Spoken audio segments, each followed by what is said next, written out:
Louis Riel, considered a hero and the founder of Manitoba, fought tirelessly for the rights of the Métis Nation and paid the ultimate sacrifice for his people.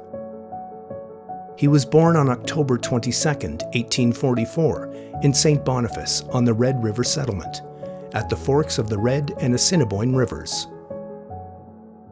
His father, Jean-Louis Riel, led the Métis resistance against the Hudson Bay Company's trade monopoly in 1849. His mother was a devout Catholic who would imbue Riel with an intense sense of piety. They had 12 children. In 1858, at only 13 years old, Louis left home for the Collège de Montréal. When Riel returned to the Red River in 1868, Canada was preparing to annex the Northwest. It planned to transfer control of Rupert's Land from the Hudson's Bay Company to the Dominion of Canada. Without consulting the Métis, Canada sent surveyors and passed the Temporary Government of Rupert's Land Act, which would deprive the Métis of their land rights and their voting rights.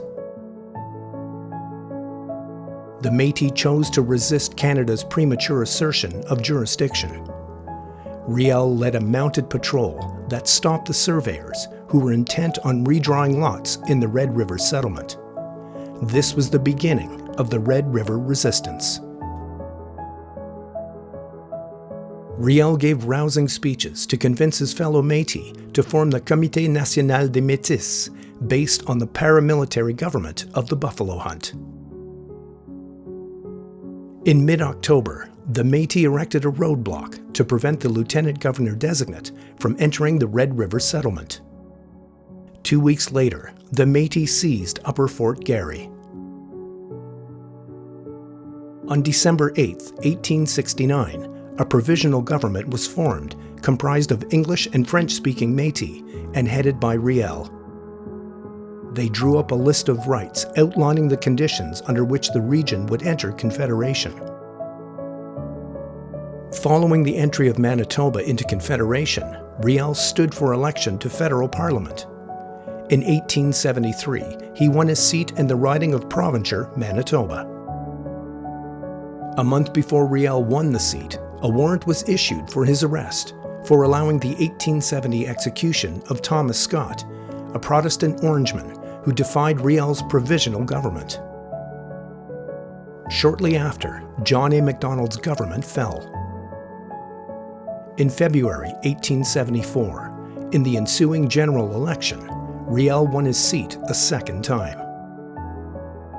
Despite the warrant for his arrest, Riel came to Ottawa, took the oath of loyalty to the sovereign, and signed the test roll.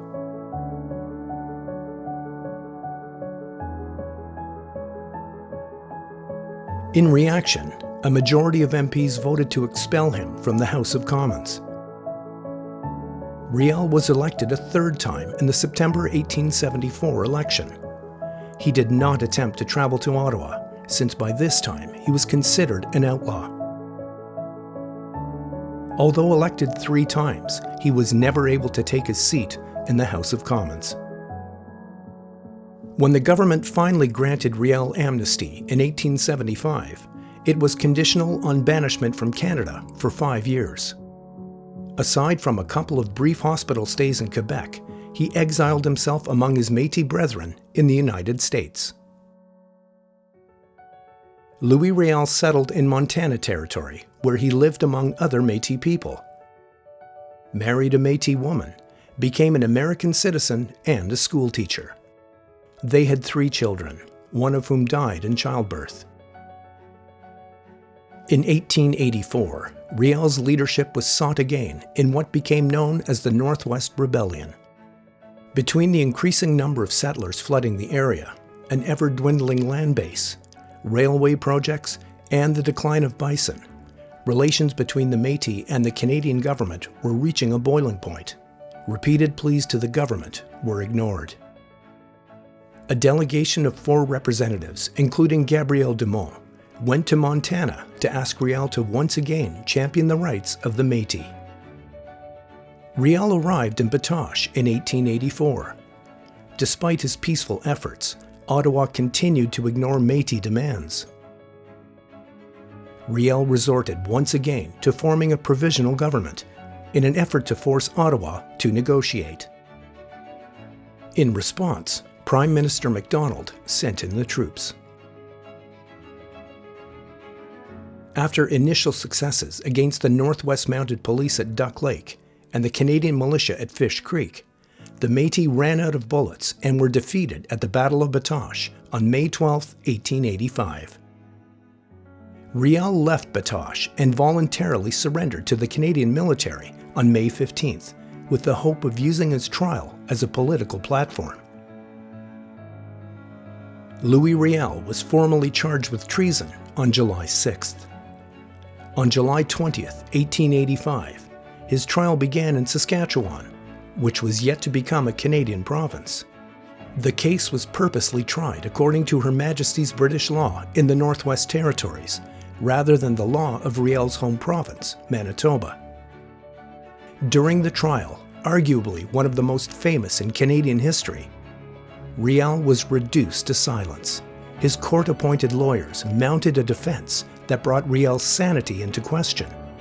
On the two occasions Riel was allowed to speak in his own defense, he ardently defended the cause of his people and proved that his sanity was intact.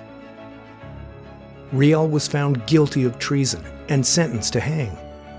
Although the jury pleaded for clemency, and despite the public outcry in Quebec, Macdonald was determined to see Riel hang.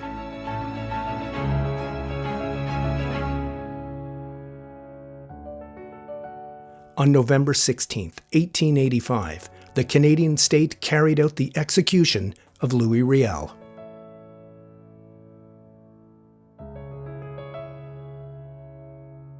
Today, Louis Riel is remembered as the father of Manitoba, heroic defender of Métis rights, and martyr of the Métis Nation.